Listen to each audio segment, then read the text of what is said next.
Ang Mount Everest sa Himalayas, ang pinakamataas na bundok sa buong mundo, pangarap akyatin ng bawat seryoso at ekspertong mountaineer. At sa taong ito, may ilan na naman tayong mga kababayan na naabot ang tuktok nito. Para sa sinumang nangangarap abutin ang tuktok,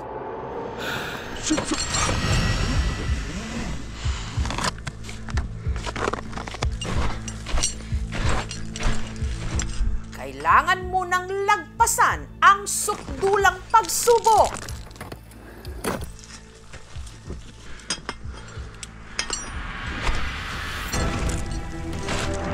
Gaya na lang sa bundok na ito, kung saan ang hangin manipis. Ang lamig nanunuot at ang trail o daang tatahakin, buwis buhay. Ito ang misyon ng mountaineers na sina Miguel at Geno, ang abutin ang pinakamataas na bundok sa buong mundo, ang Mount Everest sa Himalayas.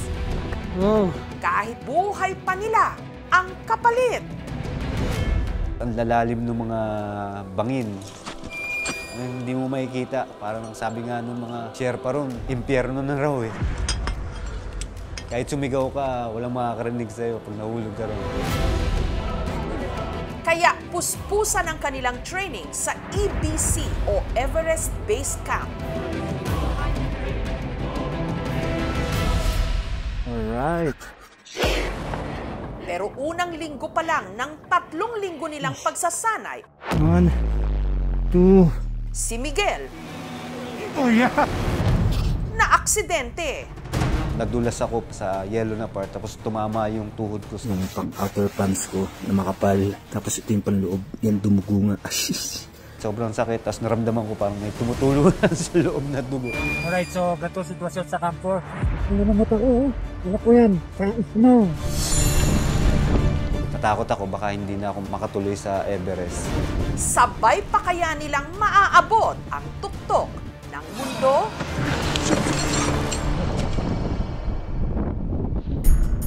Sa kasaysayan, 8 Pilipino na ang nakarating sa tuktok o summit ng Mount Everest na may taas na 8,849 meters. Nasa pagitan ng mga bansang Nepal at ng Tibet Autonomous Region of China. Wakas! Nasa summit na ako!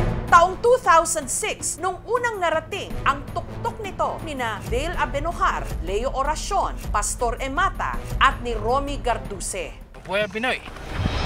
Nung sumunod na taon, napagtagumpayan din ito ni Noel Wenceslao, Karina Dayundon, Janet Bellarmino at Reggie Pablo. Mula noon, hindi na ito nasundan pa. Kaya sina Miguel at ang kaibigan niyang si Geno umaasa na makalipas ang halos 2 dekada, maidadagdag din ang kanilang mga pangalan sa prestigyosong listahan. Kasi yan yung mountaineer's dream. Fulfillment yan pagka natapos mo yung pag-climb sa Everest. 2 buwan bago ang expedition, sina Miguel at Geno nagpa-despedida. In case of my death na kinailangan kong i-prepare, so sumulat na ako. Para kay Geno, gusto kong makauwi ka ng safe kasi may mga plans pa tayo. Wala kasing katiyakan ang mga darating na linggo at buwan. Lalo't sa kasaysayan, mahigit 300 mountaineers na mula sa iba't ibang mga bansa ang sinawing palad habang tinatangka nilang marating ang tuktok ng Mount Everest. Ito yung summit suit ko. Graded na ito para sa matitinding environment kagaya ng malamig na panahon tsaka malakas na hangin. Nagsimula ang pag-akyat ni na Miguel at Geno sa Nepal. Lalapag sila sa tinaguriang world's most dangerous airport, ang Lukla.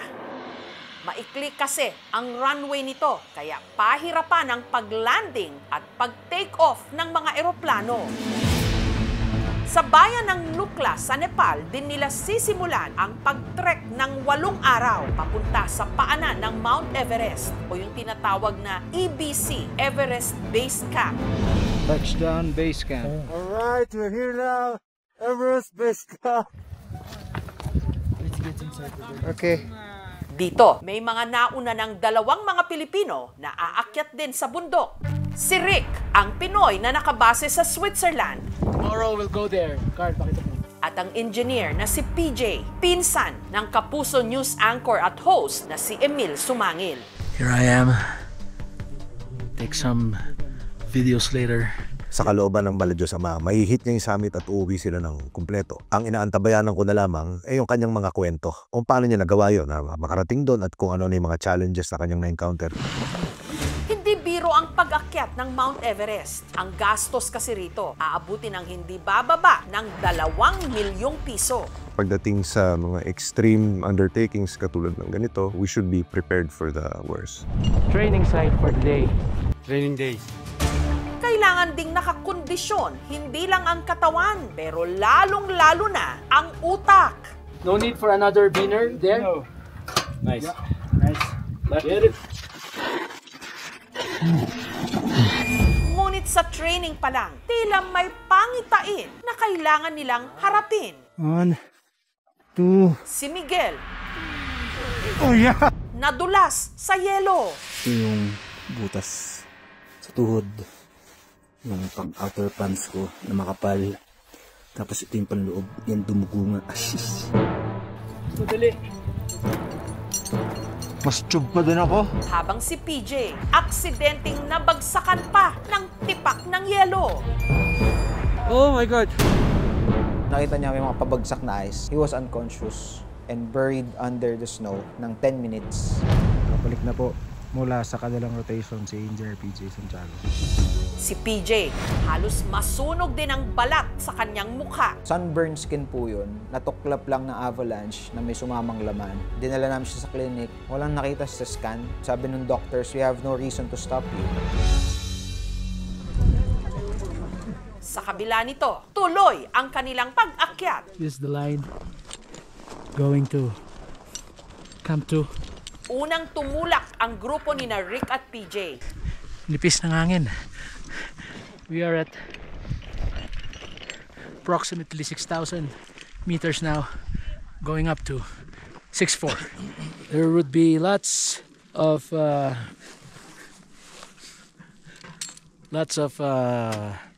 updates to come. Ciao!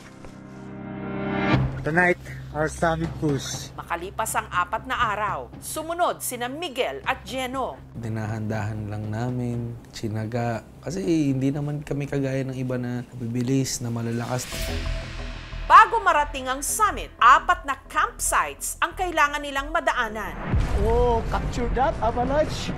Ang papuntang Camp 1 kung saan madalas magka-avalanche o yung landslide ng snow. Ewan ko kung makakasurvive ka. So, yun yung isa sa nakakatakot na part. Akit kami ng gabi para yung yelo kasing tigas ng semento. Doble ingat naman daw sila nung dumaan sa Khumbu Ice Fall. Meron kasi itong crevasses o malalalim na crack o bita kung saan sila pwedeng mahulog. Isa to sa pinakatakutan kong lugar na dadaanan dito. No? Kasi marami na rin kinuwang buhay dito. Good morning. Alam niyo na yan. Ayan na po mga kaibigan. First ladder segment.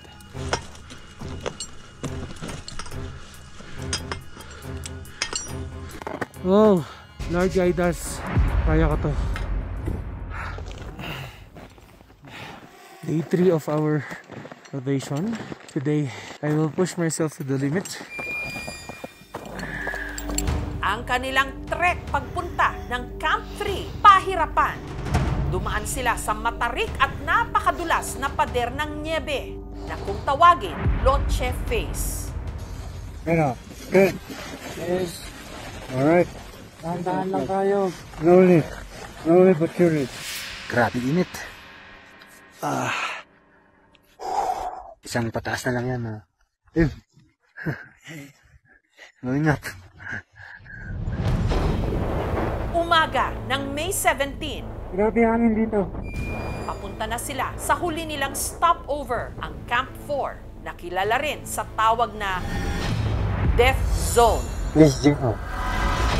Sa taas kasi nitong mahigit 8,000 meters, ang hangin sobra ng nipis. Dito na kami ngayon sa Camp 4. Camp 4, baby! Isang manipis lang na part ng bundok. Doon ka rin makakita ng mga bangkay ng mga namatay dati. Ang hindi nila inasahan, ang isa sa makikita nila sa trail, pamilyar na mukha. Hindi ko kaya ito. That's PJ. Sorry. Ang sinapit ni PJ nakarating sa pamangkin nitong si Carl na naghihintay sa Everest Base Camp. Doon time na yun, nablanko na ako na namamanhid na yung paa ko, nagpapawis yung kamay ko, nangangapal yung tenga ko. So, yung time na yun, unti-unti na nagsisink in sa akin na wala na talaga si Kuya. This is a super technical mountain. Thank you sa lahat. Mabuhay ang Pilipino. Days of all. Kailangan ko maging tapat sa inyo. Hanggang ngayon, parang meron pang nakabara sa puso ko. Siguro binibigyan ng pagkakataon ng mahal na Diyos sa mga bawat isa na yung grief, bigyan mo pa rin ng oras. Then later on, baka pwede na kayanin. Pero sa ngayon talagang hindi. Dahil ako, sobra pa sa pagiging kapatid ng turingan namin sa isa't isa. Ang mga labi ni PJ na iuwi na sa Pilipinas. Hopefully, yung advocacies mo, magawa namin, maituloy namin. Good access to drinking water for everyone, not only in the Philippines, but all over the world. And number 2, cure children's cancer. So whatever we get, half of that, we donate to Philippine Children's Hospital Cancer Ward. Nakaka-proud ka. Mahal na mahal ka namin. It's hard, but we have to be happy about this kasi gusto kong maniwala, masaya ka. Ciao! Samantala, sina Miguel at Jeno, kahit na apektado sa nangyari kay PJ, itinuloy ang sinimulan nilang laban. Nakita ko si Jeno na malakas din naman ang loob, binigyan niya ako ng lakas, no? Inisip ko na lang, I train for this moment. Wala ka sa namin dito. Lakas. 7200. Pero nung araw na yon, tila hindi raw nakikisama ang panahon. Ganito sitwasyon sa Camp 4. Kailangan namin ng electrolyte. Alright, summit push. Para sa inyo to. Halos kalahating oras pa lang ang layo nila mula sa summit, pero ang kailangan pa nilang malagpasan, ang pinakamahirap pamanding bahagi ng Mount Everest. Nandyan din yung tinatawag nilang Hillary Step, isang matarik na part ng climb. Sobrang nipis ng oxygen. Hindi ako nakapanghinaan ng loob kasi gusto namin ni Miguel mag-summit. Makalipas ang 12 oras, Kaya ka to.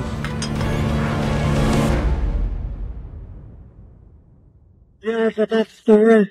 narating na rin nila ang pinakamataas na bundok sa buong daigdig, ang Mount Everest.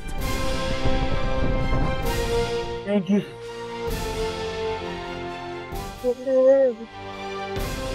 Picture ako with the flag and I greeted my family, yung gilid ko yung fiancé ko. Sobrang nakaka-proud na wow, nagawa natin. Sina Miguel at Jeno ang ika-10th at 11th na mga Pilipino na nakarating sa tuktok ng Mount Everest. Habang si Rick naman, na ilang araw na naunang umakyat ng summit, matagumpay ring nakaakyat 3 araw bago sina Miguel at Jeno. Siya naman ang pang-number 9 na Pinoy na nakasummit sa Everest.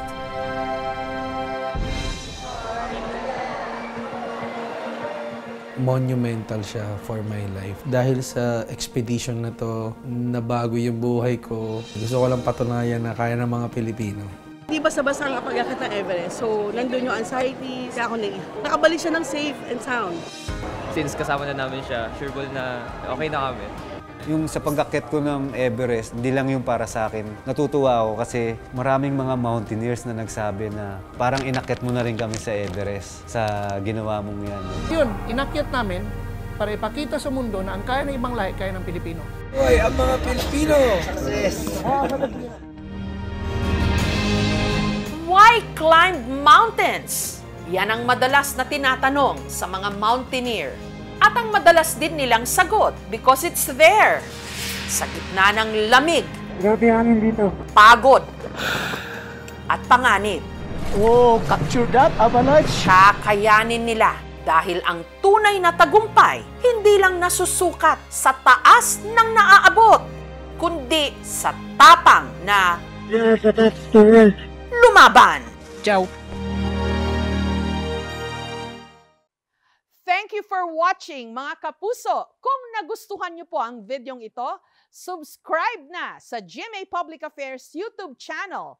And don't forget to hit the bell button for our latest updates.